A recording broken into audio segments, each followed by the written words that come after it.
Okay, here we go. I think the framing. First off, welcome to week 2. I hope you like my sweater. Introverted but willing to discuss Jesus. I think this is gonna be my new airport attire. Okay, we're back. It is the second week of 2024 and I'm feeling good. I have 7 flights. I don't know if I mentioned that last week. And I am 3 for I by the end of this week, I'll be at 5 out of 7.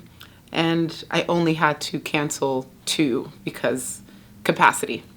But feeling good back home, leaving tomorrow at 5 a.m. Wow, what is sometimes? Anyways, I'm in it, okay? So here we go. What I did, what I learned, and what I felt this week. What I did is I went to Salt Lake City, Utah for the very first time and saw the gorgeous mountains. No, but I was there with some creative friends, and here's the thing about being a creative entrepreneur. Sometimes you only nurture the business side of you, the entrepreneur side, when the creativity probably needs just as much, if not more, nurturing. So it was so fun to just like be in a room of like fellow creatives who just like to play and create art and do cool things in the world. And I think the hardest part about being a creative is oftentimes we're not looking for a blueprint or like a roadmap. We just like create out of our like life, like that saying, life imitating art or art imitating life. Oftentimes we're inspired by life, and so then we create art. And for me, life's biggest inspiration for me is travel. And so having been to 99 countries, 5 continents, that's inspired so much of the way I show up online. So it was just really fun to get feedback and even just do a perspective check of like, hey, who I am in person and how I show up online. Like, do you see any misalignment? And that was my favorite question that I asked, because here's what was really funny. One of them, I won't say her name, but it is not a big deal, but it was, again, so authentic and such a safe space.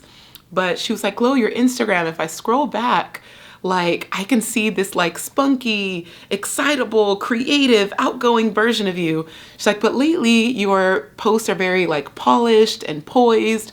And yeah, she's like, the format is just so mature. It's different. I don't think she used the word mature, but it was just like different.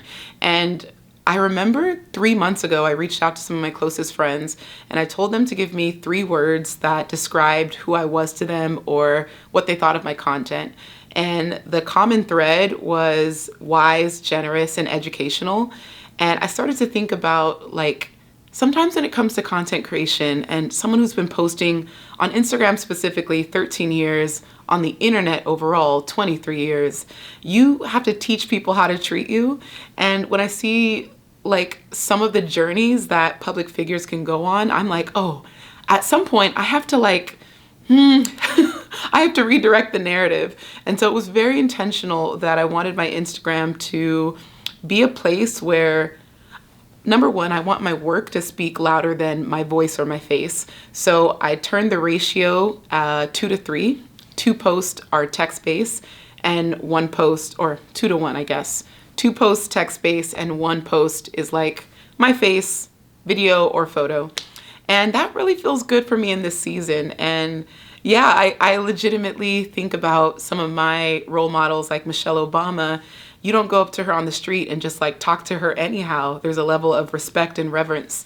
Oprah, and I think women like that, I'm trying to create a brand where it's like, you don't have to like me, but you will respect the work that I do in this world because you recognize that I'm genuinely trying to like share wisdom and life lessons. So it was kind of cool to hear that it works, but then also kind of like, oh no. Yeah, you kind of like you don't want like people to fear you. So I was like mindful of like, okay, what's this next step in like still being approachable and friendly, but still like garnering respect. So yeah, basically it was a week where, I mean, I was waking up at 6 a.m., going to bed most nights at 1 a.m. Just a week of like all of us pouring into each other and in this cozy, gorgeous cabin from Airbnb. And it was just a reminder that like, you can't wait on life to happen, and you can't wait on memories to make themselves. Just go out there, text the friend, call the friend, put the trip together, and you'll be so glad you did. Like, my goodness, I just keep, I'm just constantly in awe. And I saw this quote that said, when you're excited about life, everything else falls into place. So what can you do on a day-to-day basis to get more excited about life? And hanging out with friends and being with my creator peers, like that really makes me excited. So I'm just really glad that got to happen. What I learned, what did I learn? I'm always, always trying to figure out, like, what I learned is that I'm no longer 20 years old. In the past, I think about my very like young travel blogging days when I was like 24, 25. Yeah, over a decade ago. Wait, less than a decade ago. I'm 33 now. So yeah, when I was 24, so almost a decade ago, like I was such a hustler because I was building my travel blogging brand. So I could fly to Hawaii for 2 days to film a shoot. And then I'm in Finland the next day to do a campaign. And then I'm in Bali for like a tourism board, you know, brand deal. It just, I could be hopping 3 continents in 1 week and it was nothing. I would just like bounce back. And the adrenaline and the excitement of such a random, but also really cool and like one of a kind lifestyle. Like I was so excited and I wasn't sure how long getting paid to travel was gonna be my life. So I said yes to every travel job. I said yes to every opportunity. I was so hungry to build my portfolio. I was learning on the fly. I was asking questions later, like, yes, I'll figure it out. And that type of lifestyle, like you're living off adrenaline and coffee. Wasn't taking care of my body, my sleep, my nutrition. Like it just, I was a mess. And yeah, I can't function like that no more. Like just a 4-hour trip, I need like 2 days to recover. So I'm recognizing like I was really ambitious for trying to cram 2 trips into 1 week to cover all 7 days. And what really sucked is, you know, I had said yes to a person about the second trip, about, you know, what I was going to be able to do. It was going to be a 1-day thing. I fly in the morning, I fly back home at night. It was really ambitious, but I recognized that I said yes out of the best case scenario when I should be saying yes out of the worst case scenario. Sometimes I butcher my thought process. Okay, let me break that down. Worst case scenario, like you, before you say yes or no to something, you want to think of the worst case scenario. And if in the worst case scenario, you could still find yourself being able to commit, then go for it. Like for sure, do it. But I was only thinking of like, well, if I'm rested, if I'm fully prepared, if I've got, you know, I'm just thinking of all these things that have to like line up and happen for me to actually be able to attend fully energized. And it was just, I mean, it was very slim chances. So I'm so thankful that I have such gracious friends and I'm such a like a woman of my word. I hate like going back on it. And normally if there is a situation where I'm not sure, I'll say no first and then yes later, but they needed RSVPs ahead of time. So yeah, it was tough. In the best case scenario, I hope they were able to like donate my ticket to someone else who wasn't able to get theirs in time. But yeah, overall, I just learned that, man, my body it just needs a little bit more time to recover and to give myself buffer days to try not to stack trips or events because I need at least 2 days, 2 business days to recover. And what I also learned is that I am such a techie. So what I have on, oh, it's the box is over there, but these are like lucid glasses and they're like Chat GPT optimized. So I'm gonna see if it like can actually work now. Maybe. Is it on? Hey, can you tell me 10 things to do on Valentine's Day? I don't know. So you can't hear it, but basically there's Bluetooth, there's like, I don't know. There's speakers. Yeah, sorry. there is speakers. Yeah, it's called Lucid, right? Lucid glasses. I'm sure if you Google Bluetooth glasses, I am the worst affiliate. I mean, I'm not even affiliate, but like this is a horrible ad, but it's not even sponsored. I'm just like letting you know that I learned that I really have a tech obsession. If there's anything out there that exists that will like make your life easier or optimize like your life, I'm all about it. So you can talk to Chat GPT through these glasses. They have these little buttons that are voice optimized that connect to your phone, and then the speakers that are right over the cuff of the earlobes literally talks into your ear. And it's just, even if you want to listen to music, like maybe you're not in a super crowded space, you can just have like a mini audio. It's just the coolest, because I no longer have the AirPods that, I don't think anyone wears those. Well, people do, but they're not as popular as they used to be because they were really easy to lose. I lost 2 of my cases. One I just left at TSA, and then the other, one of the AirPods dropped. So yeah, that really sucks. So then I went and got the AirPod Maxes, and those are much more stable and secure, but the muffs get makeup on it really easily. So yeah, I'm really excited about these. I've only had them for a couple days, so I'm very excited to try it out. What I felt this week is both full and empty. When you are so poured into, and then you also are overwhelmed with all the receiving that you are doing, it can be a lot. And I'm a sap. I don't know about y'all. I'm a sap. I will break down in tears for no reason at all, just because I feel like it.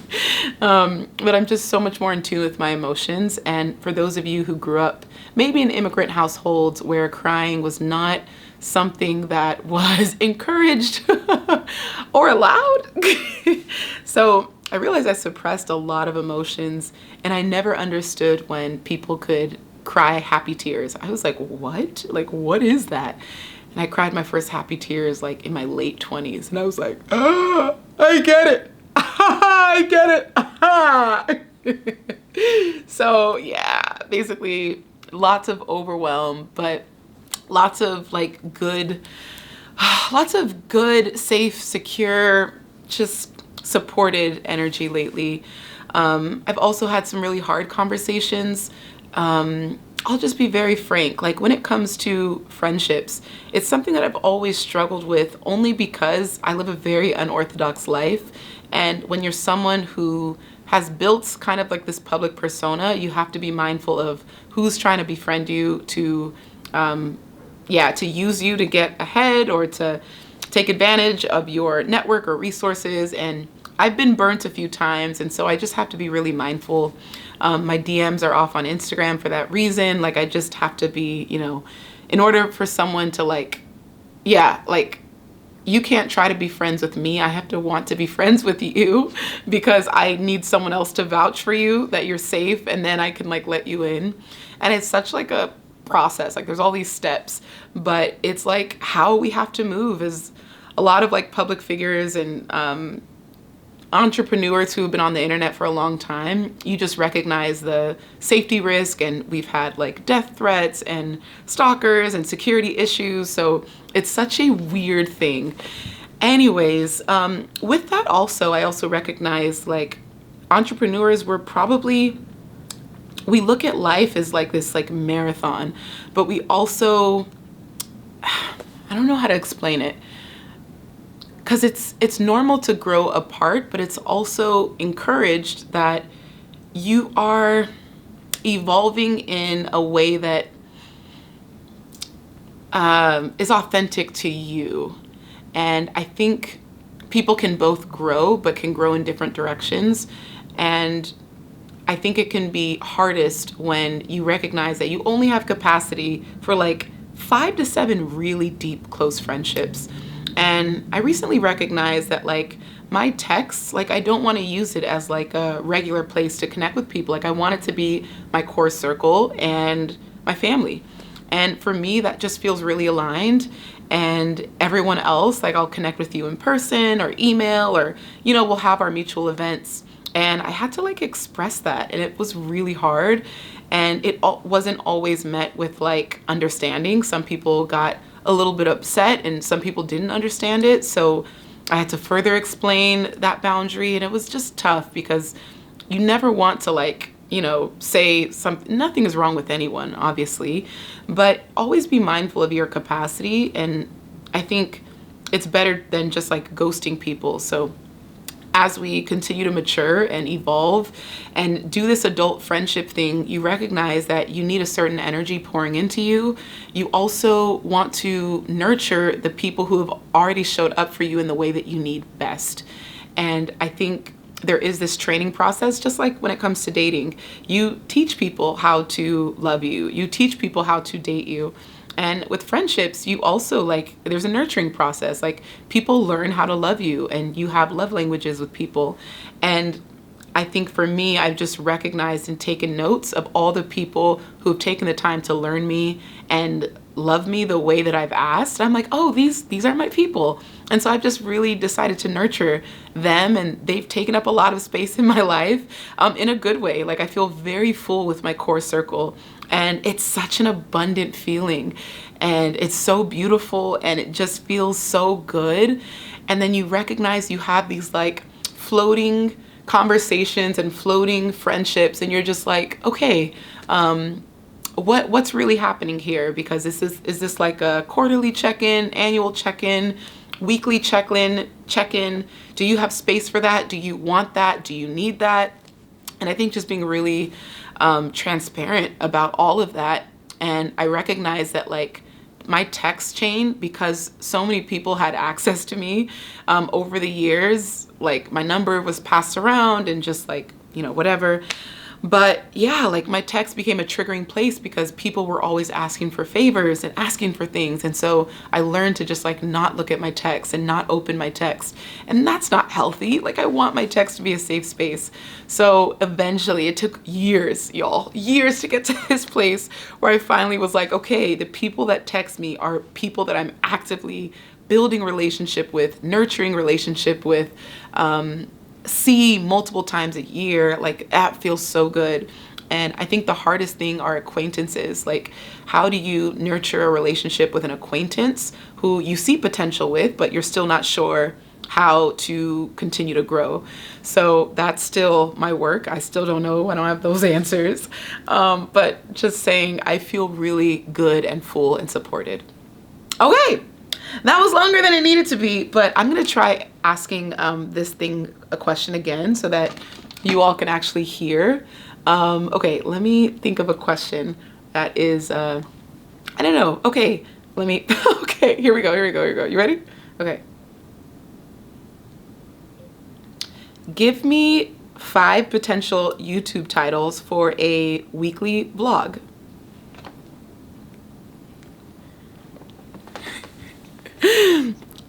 I don't know. Can you hear that?